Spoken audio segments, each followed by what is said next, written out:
Okay, let's move on to the biggest story. The International Monetary Fund today releases update on Sub-Saharan Africa's regional economic outlook, cutting the region's growth forecast to 3.8% from 4.5% previous. The IMF African Department says African countries find themselves facing another severe shock from the Russia's invasion of Ukraine, prompting a surge in food and fuel prices. For Nigeria, Africa's largest economy, the country needs all help it can get, including that of organizations to fend off development organizations to defend off, in particular, the looming food crisis. Joining me for a chat around this is Rufus Idris, the country director at Heifer International, Nigeria. Good evening to you, sir, and thanks for making it through on the show from our Abuja studios. Good evening, and thank you for inviting me. I'm happy to be here. We're grateful for making the time. Tell me briefly about Heifer's engagement and your activities in Nigeria around hunger, food sustainability, and poverty mitigation. Thank you. Heifer International is a global development organization that have been out there for 7 years, and we'll be making impact around the world in more than 22 different countries, where we've been able to help 36 million households move out of poverty. Nigeria is our new addition to the 11 countries where we currently work in Africa. But for more than 44 years, Heifer has invested more than $1 billion in different projects and programs in Africa. We've added Nigeria to this because if we must tackle global hunger and poverty, Nigeria provides a lot of big index that we need to tackle. Nigeria currently accounts for the largest number of poor people in sub-Saharan Africa. For every 5 poor people in sub-Saharan Africa, there's 1 Nigerian. So the impact that we can make in Nigeria is huge. We also know that Nigeria at the moment has a poverty, people are about 40.1% of our population living below the $1.9 poverty line. That means that 4 in 10 Nigerians currently live in a poor situation, whether they're employed or they're unemployed. We also know that we have like a 33% unemployment rate in the country.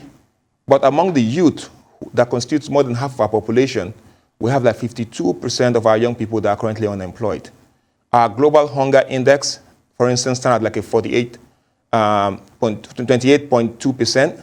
That is a serious hunger index for us that we must address. So Heifer is in Nigeria to take on the big challenges. We want to do the things that can transform the agricultural sector so we can help smallholder farmers move out of poverty and also help Nigeria feed itself. Nigeria remains a food deficit country where we import a lot to meet the food deficit in the country. Heifer want to invest in smallholder farmers that has the potential for us to grow and produce locally so we can bridge that supply-demand gap while smallholder farmers are making a good income. At the same time, we're helping Nigeria to address the food deficit issue that we have, and we can end hunger and poverty in Nigeria, and that can extend to rest of African countries and globally as well. That's why we're doing some of our intervention and some of our programs in Nigeria. Heifer is here for the longest. We're investing in the big issues and not just the normal typical support that we give to smallholder farmers. Yeah, and I can talk about that in a little bit more. Rufus, the nexus has been well provided between the nexus between food, hunger and poverty. So the nexus is there for everyone to see, in particular for this this part of the continent. But who are you working with? Who are your partners within the government and the private sector ecosystem, and how are you intervening in Nigeria? What's the structure for intervening in Nigeria? Is it cash to the landholder, smallholder farmers? Or are you going through the banks or other institutions, associations, professional associations for farmers and those who are in the agro-allied industry? So one of the biggest challenges that we face in the country in the agricultural sector is that the sector is highly under-mechanized. So we're investing heavily in mechanization. And in doing the mechanization, we're partnering with the likes of Hello Tractors, where we're trying to ensure that we can increase access to tractors for smallholder farmers. So we've jointly, Heifer International and Hello Tractor have just launched the pay-as-you-go tractor financing model that makes it easy for booking agents or young Nigerians to become tractor operators and tractor owners. not going through the rigorous and the tedious method of trying to get tractor. It's been unavailable and unaccessible for them.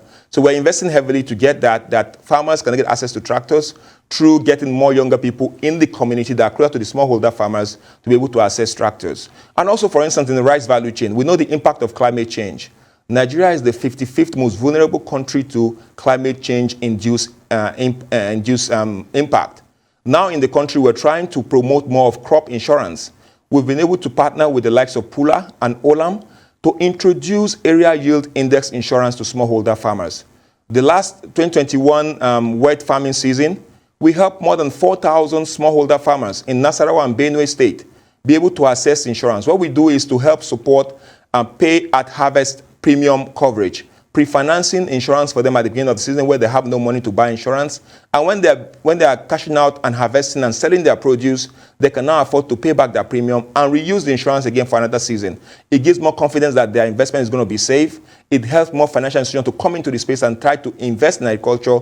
And because we're trying to de-risk that space for them to be able to come in. Okay. In tomato value chain, we're working with the likes of Captain Foods to provide access to premium market to smallholder farmers. They're making ready stew with tomatoes, they're selling locally and also exporting and giving farmers premium price more than anybody else within tomato space. And also we're doing the cold storage to address post-harvest loss issue, working with the likes of cold hops to provide cold storages around remote areas for farmers to be able to store and increase shelf lives of their produce and that they can reduce the post-harvest loss that eat into their earnings from their farming activities. And these are some of our partners that we're currently working with in the country across various value chains. And so in terms of government as well. Yes. Yeah. I was about to ask very quickly, for the time left in this conversation, how does everything that you do fit into what the central bank is doing under the Anchors Borrowers Program, NASL, and of course the Federal Ministry of Agriculture and perhaps state governments, state agricultures at that level? So similar to what the government is doing, the CBN is doing, they're just trying to de-risk that space.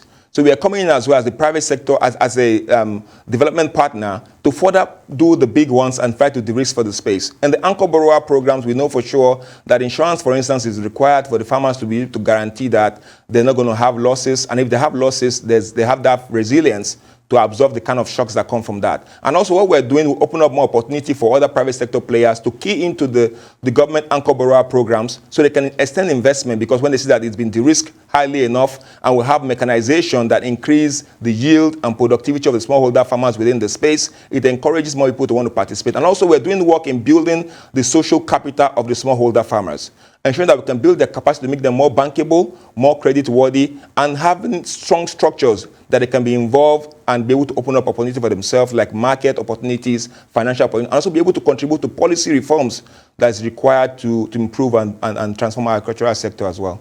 Interesting what you're doing. Thank you so much for speaking with us tonight. And do have a pleasant evening. We appreciate that. Those interventions you are bringing in and trying to help the country resolve the issues around the looming food crisis. Rufus Idris, the country director for Heifer International here in Nigeria.